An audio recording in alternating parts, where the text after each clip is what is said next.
Hi, my name is Abby Bolt, and I'm a firefighter in the Sequoia National Forest.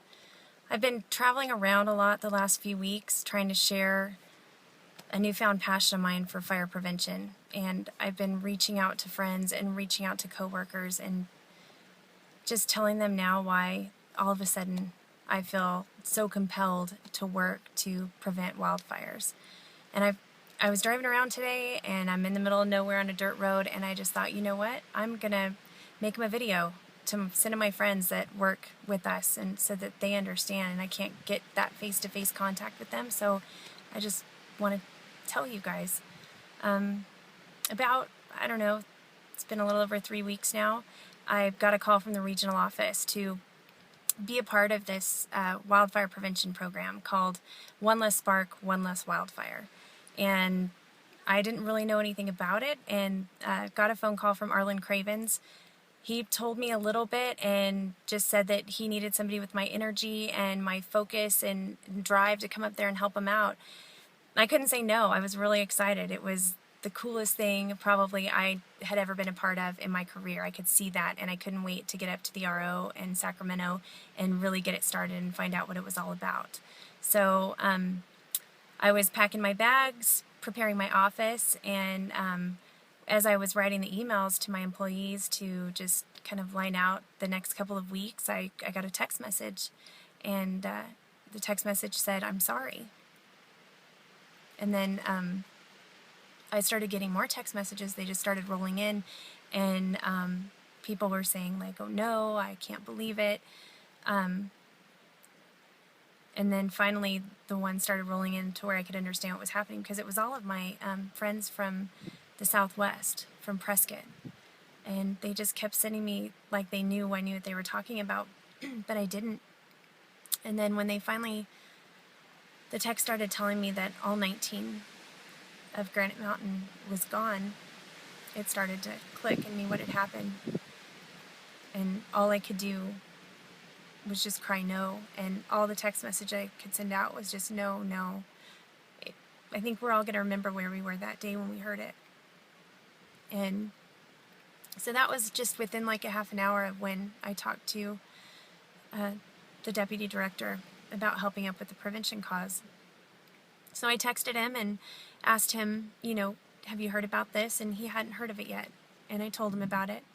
And he said, "Abby, I know you just committed to me in a big way, and I understand if you need to put this down and head out to Prescott. I know that's where you're going to end up." And I said, "Arlen," and just right then it just clicked in me. Now, because of this, of what's happened, that is why I will be going to the RO to help you. In their honor. I mean, what could honor them any better than going to try to prevent another person from getting hurt in a wildland fire? I've helped in fire prevention, worked in fire prevention a long time, and I understand how important it is to save homes and land, and I've always seen it like that, saving property and resources, and teaching people campfire safety and how to use their equipment safely. But for some reason, until that moment when he said it's okay if you need to let this go, it hit me that every fire that we stop it's not about necessarily saving property and saving money and saving resources. It's about maybe saving one of our brothers or sisters. It just hit me in a way that I've never understood, and I don't know why that's what it took to hit me. But if stopping one start, you don't know if by educating someone, if you're stopping the next $2-3 million fire. You don't know if you're stopping a smoke jumper from getting hit in the head with a tree. You don't know if you're stopping a crew from crashing on the freeway on their way to the fire. You don't know if you're stopping somebody from tripping off of a cliff while they're mopping up.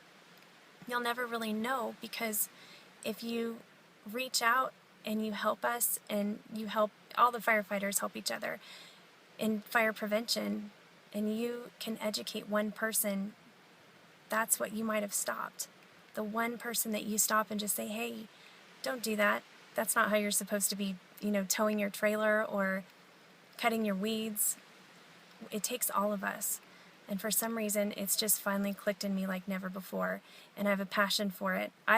Trust me, I will be the first one in my truck as soon as somebody does something irresponsible and starts another fire. I will be right there with you guys, and I can't wait until my next fire assignment. That's what we live for. That's who we are. But we also owe it to ourselves and to each other to help prevent the next wildland fire. I'm not asking you to, stop what you're doing or make this whole new effort towards it. I'm just asking all of us to help each other. There's the statement, only you can prevent wildfires. It takes all of us.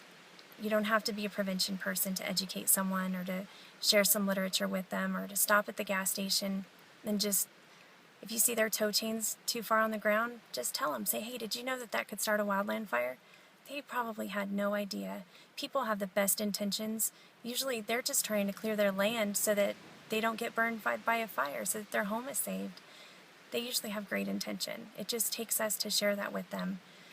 And now that it's clicked, that by just one small effort that I could do could save me from losing another friend, it's become a new passion that I never knew that I had. And I'm not asking you to have that much passion, but I'm asking you to help us. One less spark is one less wildfire. And what causes that spark? It could be anything. So to any of my friends or coworkers or fellow firefighters that hear this, thank you, and we really appreciate your help. Thank you.